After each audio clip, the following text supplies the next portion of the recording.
I attended a 2020 cybersecurity OT forum late last year. It was there was a lot discussed during the forum, but I think the biggest thing that resonated in my mind was the variances between IT and OT. And one of the biggest points that I really took home was that in typical IT environments, equipment is refreshed every 3 to 5 years. And during that refresh period, updates and patches and security updates are applied as they become available.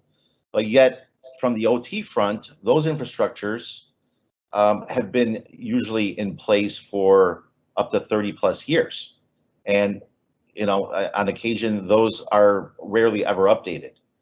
How does an owner or manager remain as secure as possible with these systems on a network? Thank you, Nick. That is a great question. So as you stated, over the years, most of the time IT infrastructure and security measures are maintained weekly, if not daily, and then the hardware is replaced every 3 to 5 years. So they usually get the newest software and everything that goes with it. For the operational technology side, it's been just the opposite. Usually if all of your facilities are running, the water pressure is good, the lights still come on, people don't mess with it. So, as technologies advance and those things are able to be monitored on the network, what every hacker pretty much has determined is that it's easier to get into that side because the security protocols and precautions are not in place. And it's only because it's the way that, in my opinion, how we've always done it. We've always done it where all this stuff is working, don't mess with it. Don't fix something that's not broken. Now, what we're quickly realizing around the world is that we've created our own vulnerabilities by not keeping up with it like we have for the IT side.